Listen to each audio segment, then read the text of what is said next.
The book's pages fluttered to the beginning once again. Faster than before? And he fell. The clouds parted over the Isles of Boreas. It was time to choose. The rebellion was in trouble. Ravens were scouting for the secret rebel base.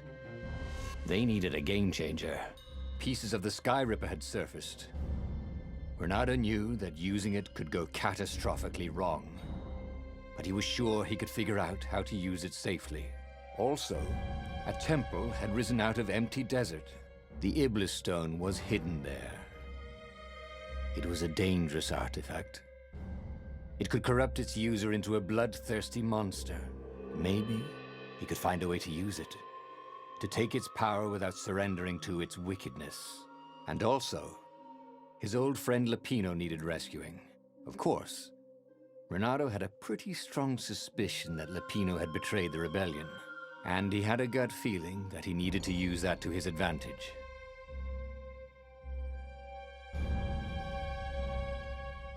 Reynardo finally realized that Lapino was a traitor to the cause, and maybe Reynardo could use that somehow.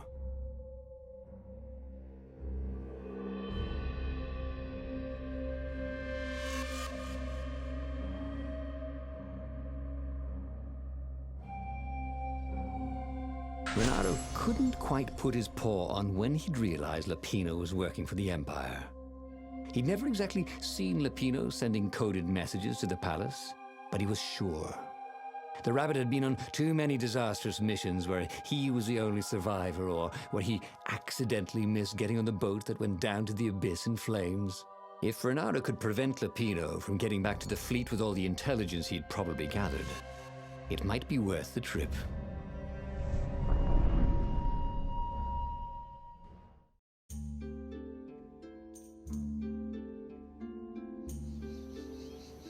How had they come to this? They'd been on so many adventures together.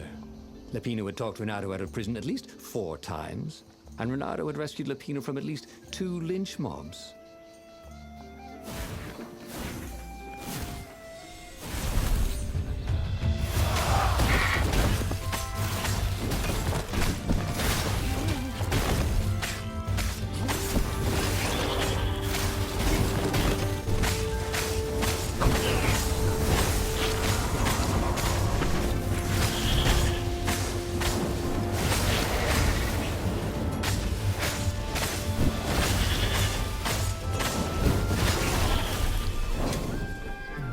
Felt that the rabbit resented him. Lapino was hilarious because he was so down on himself and everyone else. But behind the laughs, he wasn't a happy camper. Ooh, was this payback? Or did the Empire have his little white tail in a vice?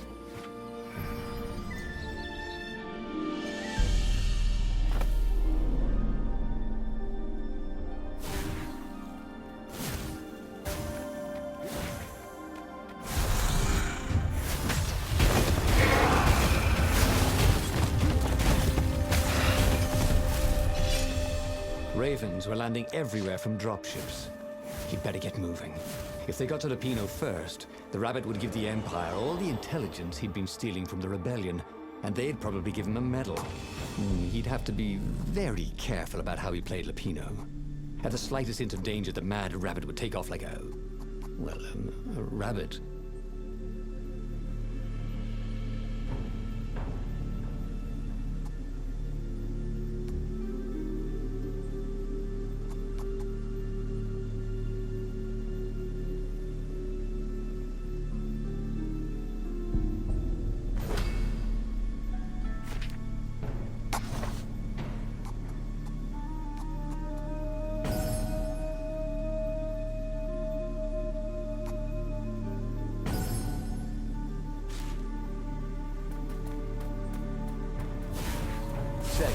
How you guys fix for life insurance?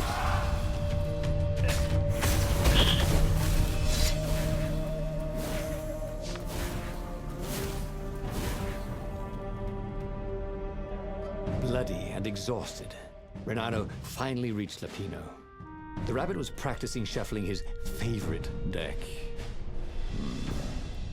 Now that he knew what the rabbit was, There are a few things about him that Reynardo didn't find so amusing anymore. You sent me an urgent message saying that you're in danger. Oh, I am. The ravens are coming. Now, I got a clever plan to kidnap Zenobia. Reynardo wanted to clap shackles on the rabbit and shout, "You're a traitor, and I'm not falling for it." But if there was one thing Reynardo was sure of, it was that the core of the Sky River was dangerous mostly to its user. If he could put it in the Emperor's hands, old Isengrim III might blow himself and his fleet up with it. Yes, that was it.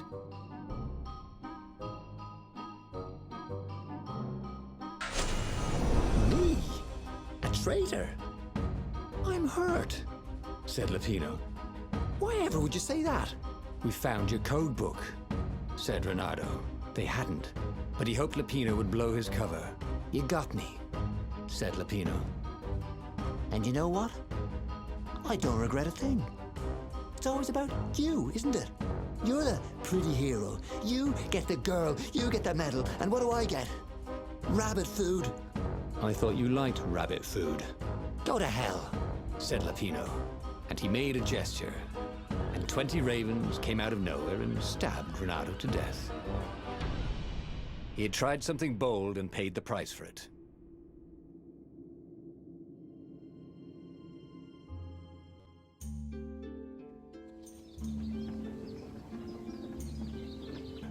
Lapino had talked Reynardo out of prison at least 4 times, and Reynardo had rescued Lapino from at least 2 lynch mobs.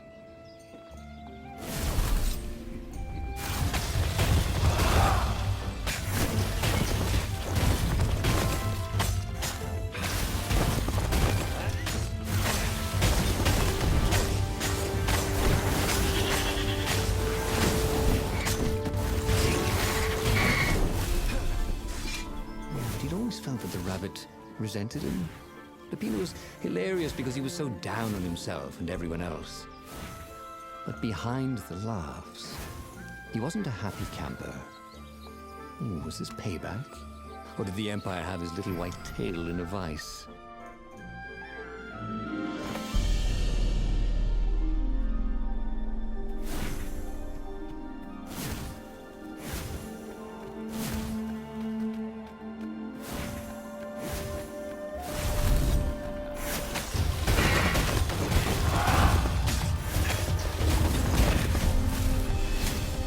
Ravens were landing everywhere from dropships. He'd better get moving. If they got to Lapino first, the rabbit would give the Empire all the intelligence he'd been stealing from the rebellion, and they'd probably give him a medal. He'd have to be very careful about how he told Lapino. At the slightest hint of danger, the mad rabbit would take off like a rabbit. Bloody and exhausted, Reynardo finally reached Lapino. The rabbit was practicing shuffling his favorite deck. Now that he knew what the rabbit was, there were a few things about him that Reynardo didn't find so amusing anymore. You sent me an urgent message saying that you're in danger. Oh, I am. The ravens are coming. Now, I got a clever plan to kidnap Zenobia. Reynardo wanted to clap shackles on the rabbit and shout, "You're a traitor, and I'm not falling for it." But if there was one thing Reynardo was sure of, it was that the core of the Sky River was dangerous mostly to its user. If he could put it in the Emperor's hands, old Isengrim III might blow himself and his fleet up with it. Yes, that was it.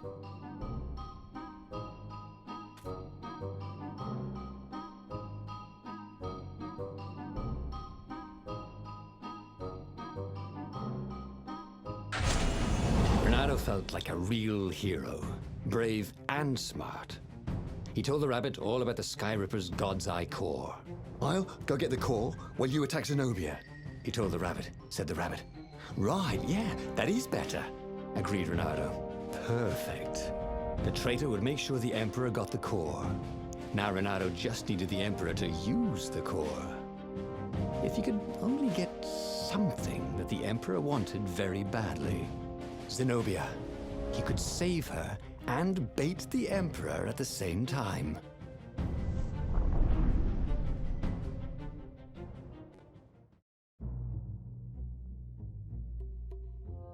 Right. Now, all Reynardo had to do was fight his way through Zenobia's invading troops, sneak onto her ship and into her bedroom, and kidnap her without any of her dozens of guards alerting her. Then, he would rely on her love for him to convince her how evil her father was, so she'd run away with him instead of going back to her father, who was going to blow himself up. It did sound a little risky. But Reynardo had a feeling it would work out somehow. It always did.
Didn't your mother tell you it's rude to stare?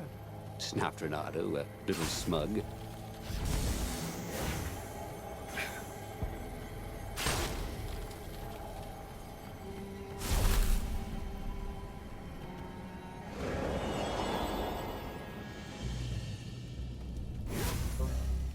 Reynardo was halfway to Zenobia's encampment when Lapino showed up. He was disheveled and distraught. They jumped us. I barely got away. Oh, they got the core. He just needed Zenobia on his side. Yes, that was even better. The Iblis Stone. Zenobia could get it. And then the Emperor would have to pursue them. Wait, no. The gem would corrupt anyone, even her. That's it, he thought. Even Lapino. Even though Lapino was already a traitor, it would turn him against his secret master, the Emperor. He would try to make himself Emperor. And the Emperor would have to defend himself with the core.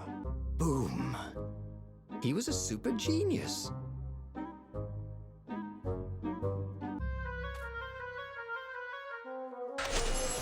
This is terrible, Reynardo told the rabbit. If only I had gone for the Iblis Stone. But now it's lost in enemy territory. He handed Lapino a map. It gives the bearer so much power. We can only hope the Emperor never finds it. What was that? Said Lapino. I think someone's following us. I didn't hear anything. Rabbit ears. You go on ahead. I'll check it out. And with that, Lapino hopped off with the map.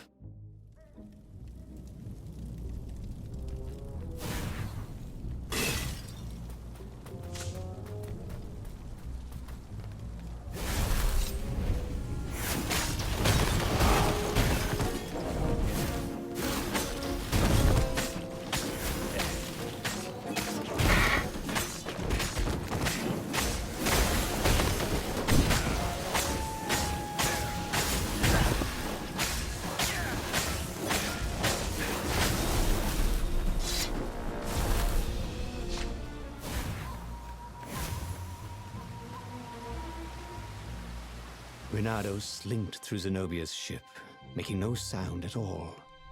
She was curled up on her bed.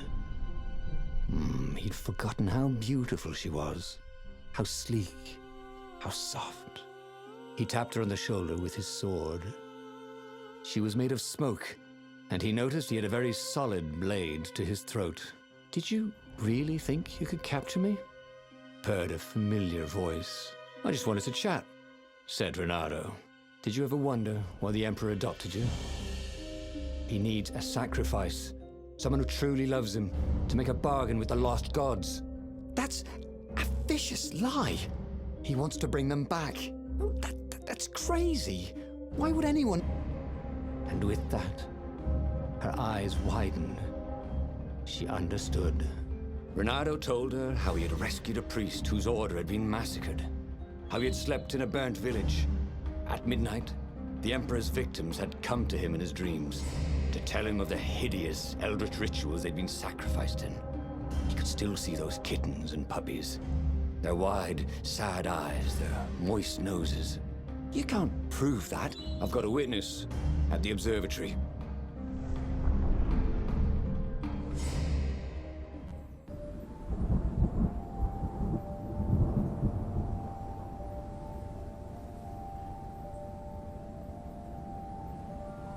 He couldn't tell her, not yet, why he was really here.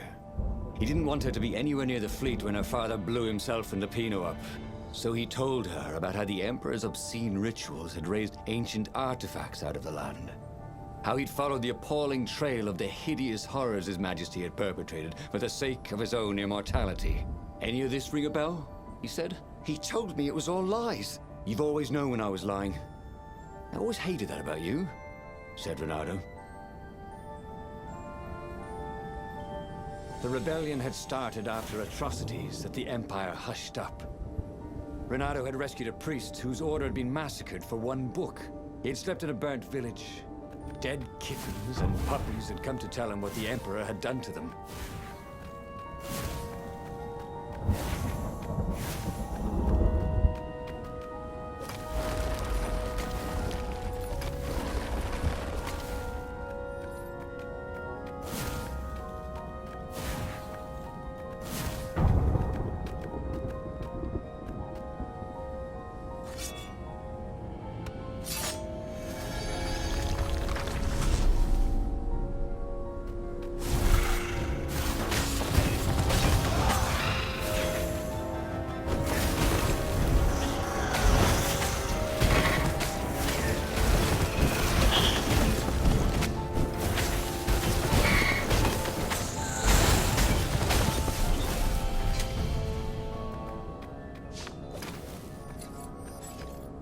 Don't you think I'd know if my father started practicing black magic? Why? Would you join in? No. I'd destroy his books and I'd... Oh, God. Okay, you're not completely wrong. They've resurrected one of his victims. Well, look, it's not exactly alive, but it can talk. A true witness, she said.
Cannon trap. Who doesn't love being shot at by cannons? And who kept these things loaded anyway?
The observatory was a burning hulk.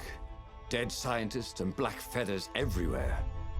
The Ravens had taken special care to burn the reanimated witness to cinders. Zenobia stared at the carnage. He didn't want me to hear the witness. Reynardo explained his brilliant gambit. Sending Lapino to get the Iblistone, become super powerful and corrupted, provoke the Emperor into using the core against him, thus blowing up both of them, and hopefully the fleet too. "Let me visit your council," she said, shaken. "I want to help." Could he really trust her?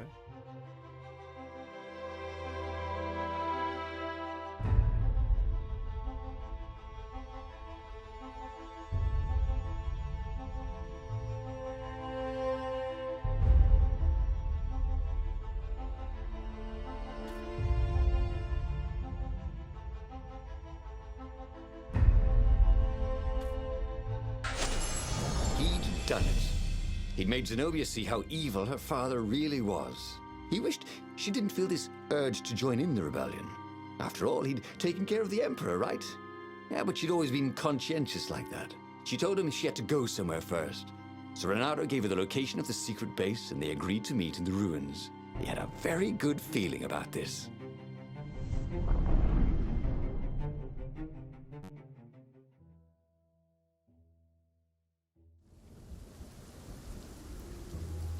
What had Zenobia gone off to do?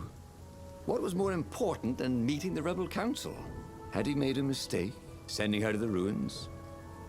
No. He knew they could trust each other. He could trust her because she never broke her word. And she could trust him because she could see right through him. Well, she'd probably be there well before him. She at least didn't have to fight her way through rainstorms of ravens.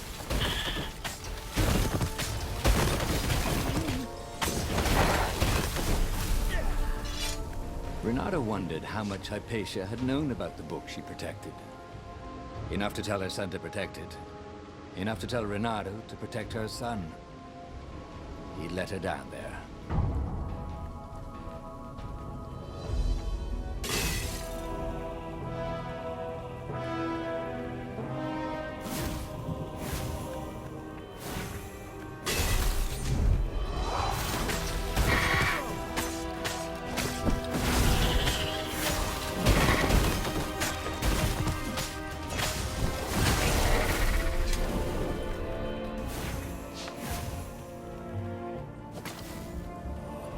Don't get ahead of yourself, lad.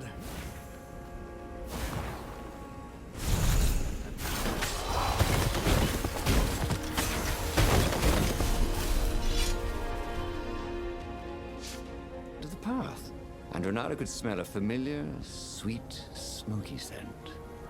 Who? Zenobia. It had to be. She never used a combat spell when she could use drowsy gas. That meant she had the Iblistone. What would it do to her? She hated her father now. She'd kill him for sure. The council wouldn't mind if she killed the Emperor, but murdering her father would destroy her. He had to get to whatever ledge she was on and talk her down from it.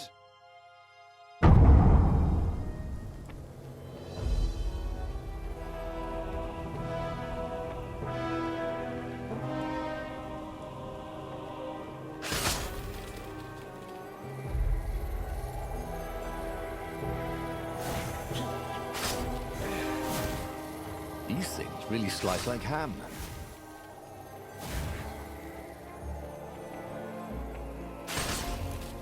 Yeah!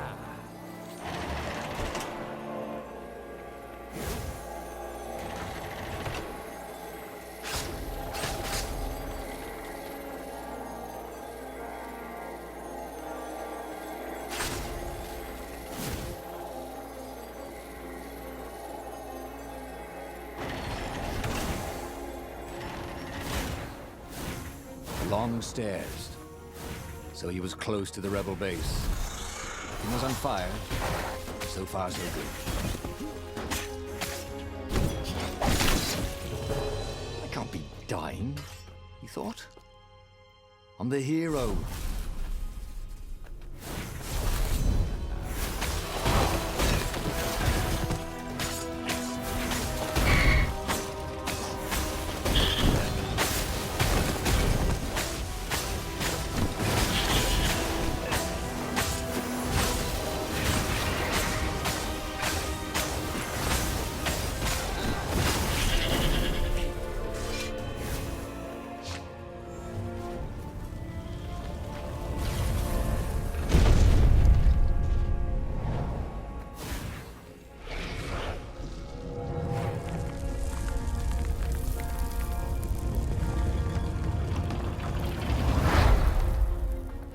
Everyone in the council chamber was dead.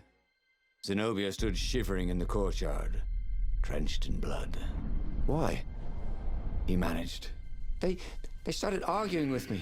I lost my temper and I wanted their blood. Well, not me. The stone did, he said. I'm going to go kill my father now. No, you can't. You'll just take his place. You'll become worse than him. Get out of my way, or I'll kill you too.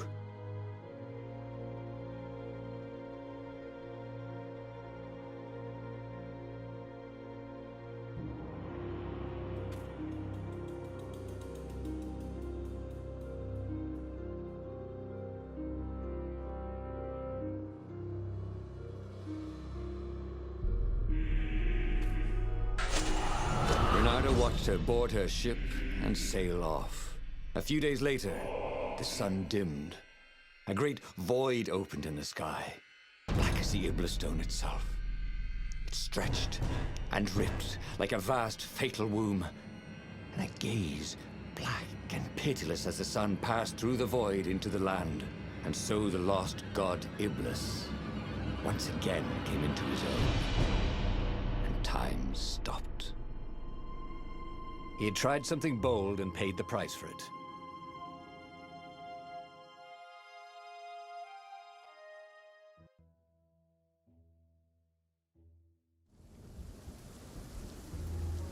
What had Zenobia gone off to do? What was more important than meeting the rebel council?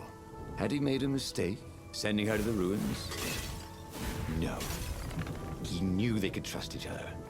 He could trust her because she never broke her word. And she could trust him because she could see right through him. Well, she'd probably be there well before him. She at least didn't have to fight her way through rainstorms of ravens.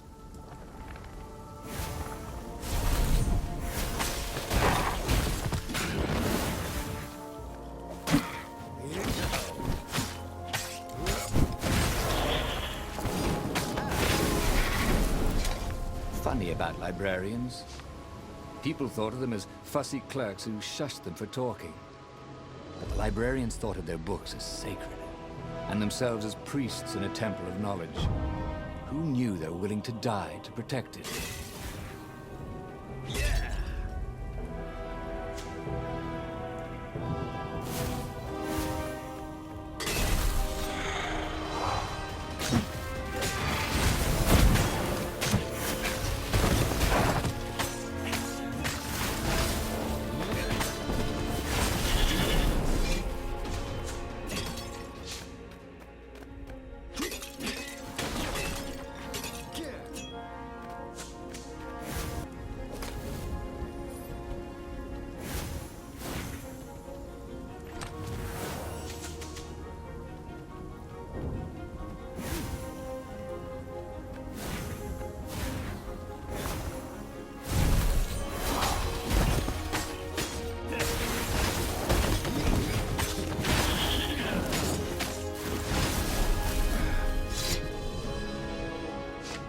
As he came around the bend, there was Lupino, unconscious on the side of the path.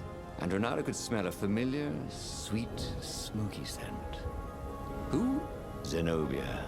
It had to be. She never used a combat spell when she could use drowsy gas.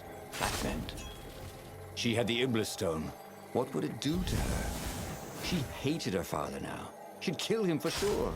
The council wouldn't mind if she killed the Emperor, but murdering her father would destroy her. He had to get to whatever ledge she was on and talk her down from it.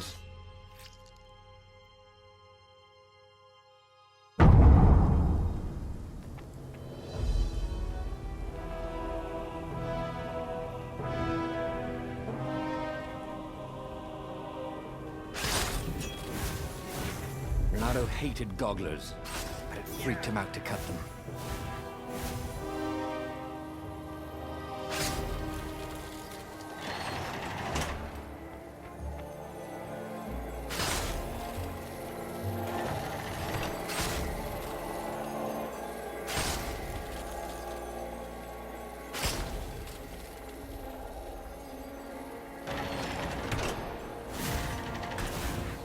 Long stairs, So he was close to the rebel base. Nothing was on fire. So far, so good.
Everyone in the council chamber was dead.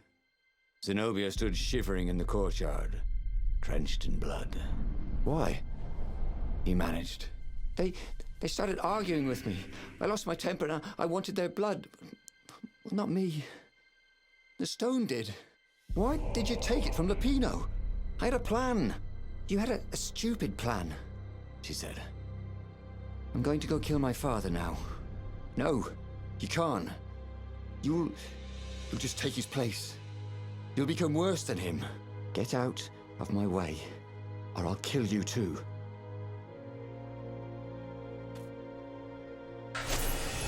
You won't kill me, he said. And I won't let you kill the Emperor. Enraged, she raised the sword. You hate him too?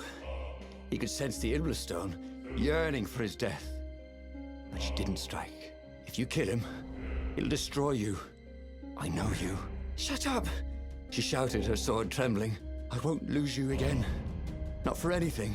Get away from me, he said, and he was very close. I can't lose you again. And he was in reach of her sword now. I hate him! I hate you too! I love you, he said for the very first time. And then she was weeping. He was holding her.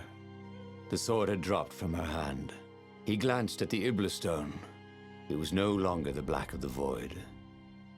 It looked like coal. No. It glowed, like a cinder. It was crackling, burning, crumbling into ashes. You've always loved me, haven't you? She said. She was weak. The stone had taken so much from her. Always, he said.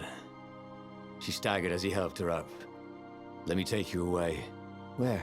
The island of Avalon. The sisters will heal you. He'll follow us. Then we need the Farfarer, the fastest ship in the Empire.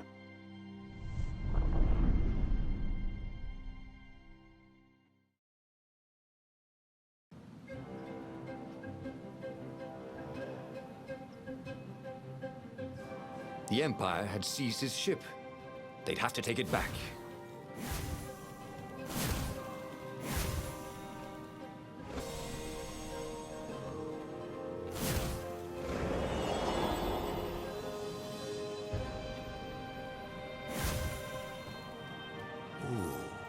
The portal that led right into the middle of the fleet. It was a glaring weakness in the defense.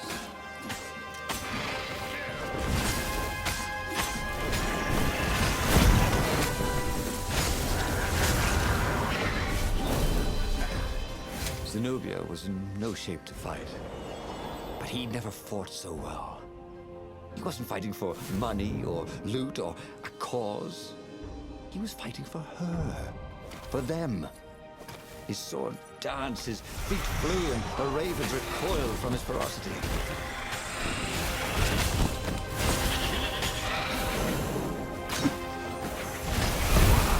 That was good. Was it good for you?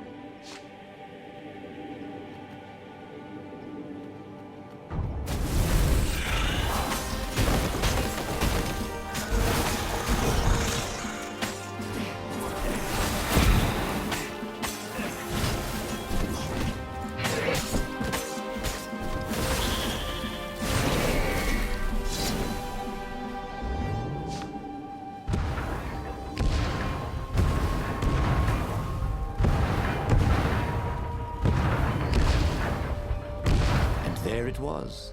His beautiful skycraft, the Farfarer. They would fare very far indeed, beyond the Empire, beyond the reach of the Empire, to the mystical island of Avalon. He didn't know exactly where it was, but he knew he could find it. And they would find peace there.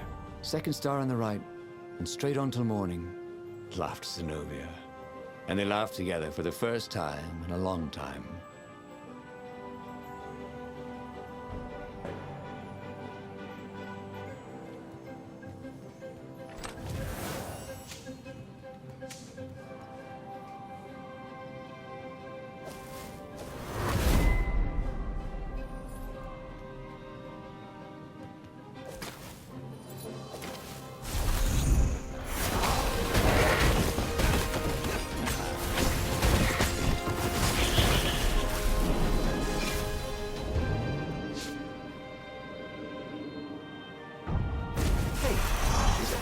A word for a lot of ravens.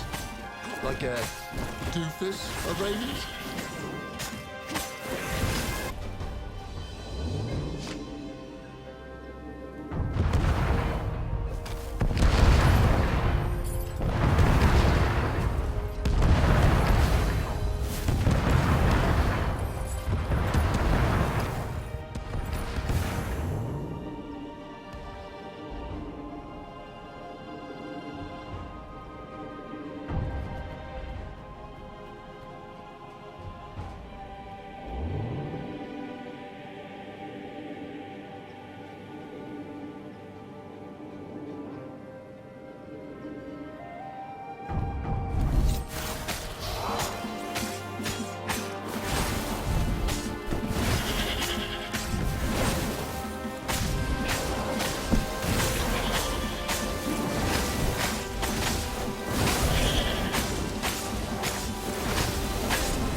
they did not go unnoticed.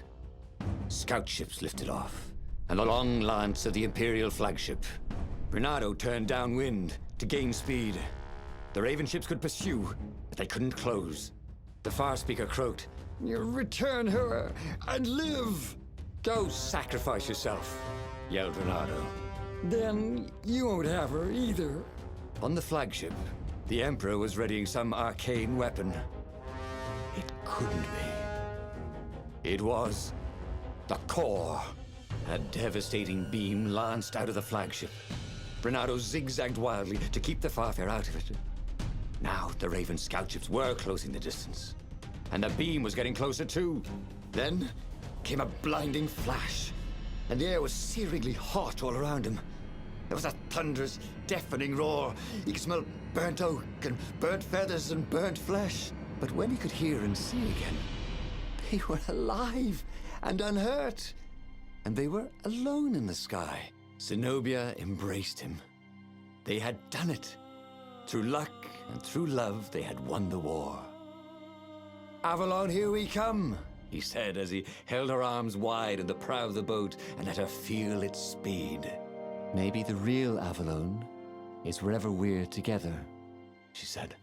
And so, after a bit of an argument, Reynardo and Zenobia went to one of the two Avalons. The one shrouded in mists, or the one in their hearts. But which one they went to, I'll never tell. He hadn't actually done it, but he knew what he would do. Reynardo smiled at the book. He practically wanted to kiss it. The kid's sacrifice hadn't been in vain. He'd saved the book and saved the world. Reynardo owed him and his mother so much. Reynardo lowered the mainsail and let the Farfarer shoot forward in the breeze. Second star to the right, and straight on till morning. This time, he would win.